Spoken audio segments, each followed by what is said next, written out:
नमस्कार विद्यार्थियों। आज अपने रस के लक्षण और उदाहरण में शांत रस के बारे में अध्ययन करेंगे। शांत रस की परिभाषा आचार्यों ने इस प्रकार दी है। तत्व ज्ञान और वैराग्य से शांत रस की उत्पत्ति मानी गई है।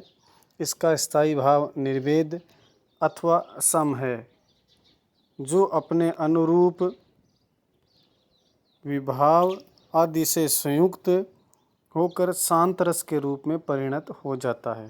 शांत रस में दो बातें मुख्य रूप से है, या तो तत्व ज्ञान की प्राप्ति हो जाती है या वैराग्य। जैसे सांसारिक विषय वासनाएं हैं, माया मोह है, इनसे है वो वैराग्य उत्पन्न हो जाता है, वहाँ पर शांत रस की उत्पत्ति मानी जाती है।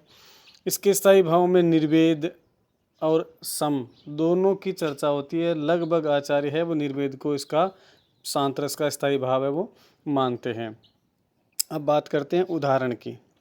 मन पचिति है अवसर बीते, दुर्लभ देह पाई हरिपद भजू, करम वचन अरुहिते, सहस बाहु दस बदन आदि नृप, बचे न काल बलीते।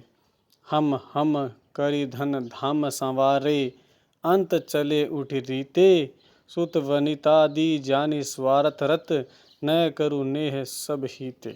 इसमें तुलसीदास जी ने संसार की क्षण भंगुरता तथा ईश्वर भक्ति की महिमा का वर्णन किया है। उपयुक्त पंक्तियां हैं वो हमारे जो संसार के प्रति है, या जो इसमें सुत वनितादि आदि दे रखे इनके प्रति है। काल के बली से प्रभाव से कोई नहीं बचन पाया है, बड़े बड़े राजा भी उसके आगे नतमस्तक हो गए हैं। यानी इन पंक्तियों के माध्यम से या इन उदाहरणों के माध्यम से तुलसीदास जी ये बता रहे हैं कि संसार के अंतर्गत क्षण भंगुरता है, स्थायी कुछ भी नहीं है। तो यहाँ पर संसार के प्रति एक विरक्ति का भाव, एक वैराग्य का भाव उत्पन्न हो रहा है, तो यह शांत रस की निष्पत्ति हो रही है। अब शांत रस के इस उदाहरण में हम इसके अंग और अवयवों के बारे में बात करते हैं। तो इसका स्थायी भाव तो निर्वेद या सम है ही। आलम्बन संसार की क्षण भंगुरता, काल की प्रबलता, ईश्वर भक्ति की महिमा, यानी ये चीज़ें होती है वो शांत रस की निष्पत्ति को बढ़ाने का काम करती है। संसार के नश्वरता के बारे में पढ़ना या सुनना, काल की प्रबलता, मृत्यु के बारे में, मृत्यु का भय होना, या ईश्वर भक्ति की महिमा, ईश्वर भक्ति के बारे में सुनते हैं। तो ये सारे के सारे आलम्बन होते हैं उस रस को बढ़ाने वाले। फिर बात करते हैं उद्दीपन की। तो उद्दीपन में और बढ़ाने वाले हैं वो है दुर्लभ मानुष देह पाकर भी अपने मन वचन और कर्म की ईश्वर भक्ति में न लगाना। यानी समय निकल जाता है, पछताते रहते हैं कि हमने ईश्वर का भजन नहीं किया, तो दूसरों को देख करके सुन करके हम उसमें लीन होते हैं। अनुभाव के बारे में बात करें तो मन को उद्बोधन देने से उत्पन्न सात्विक भाव, यानी जिसके अंतर्गत शांत रस की निष्पत्ति हो रही है उसके अंतर्गत अनुभाव की सृजना होगी, वो होगी सत्व गुण का उद्रेक होगा, उसमें सात्विक अनुभाव है वो पैदा होगा। संसारी भाव में धृति, मति, विबोध, चिंता आदि ये सारे के सारे हैं वो संसारी भाव होते हैं। तो इन सब से मिल करके शांत रस की निष्पत्ति होती है। अब हम बात करते हैं अगले रस की, भक्ति रस की। भक्ति कुछ आचार्यों ने 9 रस माने हैं, कुछ आचार्यों ने 9 के अलावा भी भक्ति को भी रस माना है, क्योंकि भक्ति काल में भक्ति का विवेचन इतने सर्वांग पूर्ण तरीके से हुआ था। उससे पहले भी हमारे भक्ति की परंपरा चली आई है। तो कुछ कवियों ने इसका इतना सुंदर वर्णन किया, तो भक्ति को भी एक है वो रस मान लिया गया है। तो परिभाषा में बात करते हैं, देव विषयक रति से भक्ति रस की निष्पत्ति मानी गई है। 3 प्रकार की रति मानी गई है। पिता के पुत्र के प्रति, देवताओं के प्रति भक्त की, और पति पत्नी के प्रति रति का भाव। ये 3 प्रकार के रति भाव है। तो इसमें से वात्सल्य रस में हम पिता माता के पुत्र के प्रति जो प्रति प्रेम है वो पढ़ेंगे, और भक्ति रस में भगवान का भक्त के प्रति होता है, और श्रृंगार रस में हम नायक नायिका के बारे में पढ़ करके आए हैं। कुछ आचार्यों ने इसे शांत रस के अंतर्गत समाविष्ट कर लिया है, किंतु कतिपय विद्वान इस मान्यता से सहमत नहीं है। उनका मत है कि शांत रस का स्थायी भाव निर्वेद या सम है, जो कि ज्ञान पूर्ण विरक्ति से जुड़ा रहता है, जबकि भक्ति ईश्वर विषयक रति से उत्पन्न होती है, जिससे परानुरक्ति का नाम भी दिया जाता है। ये फर्क है दोनों में, भक्ति रस में और शांत रस में। और भक्ति रस को शांत रस के अंतर्गत नहीं मानने वालों ने ये तर्क दिया है कि जो शांत रस में जो वैराग्य होता है, निर्वेद होता है, वो ज्ञानपूर्ण वृत्ति से जुड़ा होता है। उसमें ज्ञान हो जाता है, सांसारिक विषय वासनाओं का ज्ञान हो जाता है, माया मोह से हम छूट जाते हैं, उनका ज्ञान होता है हमें। जबकि भक्ति रस में तो ईश्वर विषय रति उत्पन्न होती है, उसमें उसमें निर्वेद यानी वैराग्य भाव नहीं होता है, बल्कि इसमें तो प्रेम भाव उत्पन्न होता है ईश्वर के प्रति। तो इसलिए इसे प्रानुरक्ति भक्ति का भी नाम दिया गया है। तो ये दोनों में फर्क किया गया था, भक्ति रस में और शांत रस में। अब हम इसके अवयवों की बात करते हैं। तो स्थायी भाव इसका है देव विषयक रति या श्रद्धा, देवताओं के प्रति रति का भाव होना। आलम्बन है इसके ईश्वर, देवता और गुरुजन आदि, ये सारे इसके आलम्बन हो गए। उद्दीपन, भक्ति को बढ़ाने वाले, उस रस को उद्दीपित करने वाले हैं, वो है ईश्वर आदि के अलौकिक कल्याणकारी कार्यों का ध्यान, उनके दिव्य चरित्रों का स्मरण, ये सारे के सारे उद्दीपन है। अनुभाव में नेत्र निमीलन यानी आंखें बंद कर लेना, गदगद होना, रोमांच, अश्रु प्रवाह, ये सारे के सारे अनुभाव आते हैं, जिसके अंतर्गत भक्ति रस का मतलब प्रादुर्भाव होता है, उसमें ये सारे के सारे अनुभाव दिखाई देते हैं।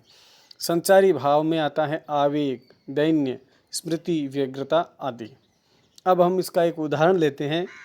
मीराबाई का पद है एक, मेरे तो गिरधर गोपाल दूसरो ना कोई, जाके सिर मोर मुकुट मेरो पत्ती सोई, छाड़ी दई कुल की कानी कहा करी है कोई, सातन ढीगे बैठी बैठी लोक लाज खोई, आंसुआ न जल सींची सींची प्रेम बेली बोई, अब तो बेली फैली गई आनंद फल होई।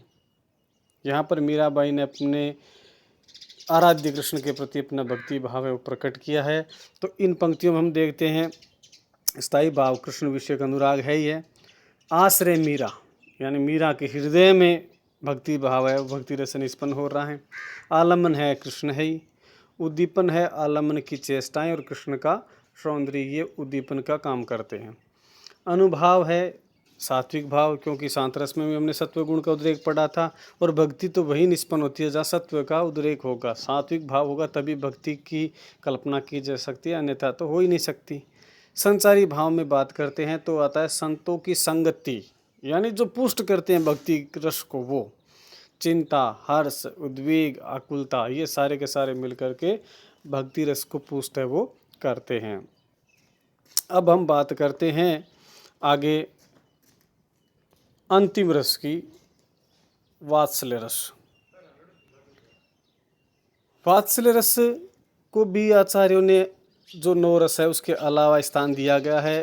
कतिपय आचार्यों का ये मानना है कि महाकवि सूरदासन ने वात्सल्य रस का इतना सुंदर वर्णन किया था कि उसको देख करके आचार्यों को वात्सल्य को एक रस के रूप में घोषित करना पड़ा था।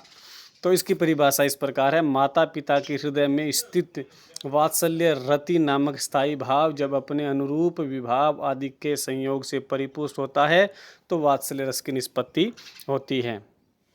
तो इसमें माता पिता के हृदय में पुत्र के प्रति जो प्रेम होता है और उसके अनुरूप विभाव आदि मिलते हैं तो वहाँ पर ये सारा का सारा मिल करके वात्सल्य रस में परिपुष्ट होता है। अब हम इसका एक उदाहरण देखते हैं।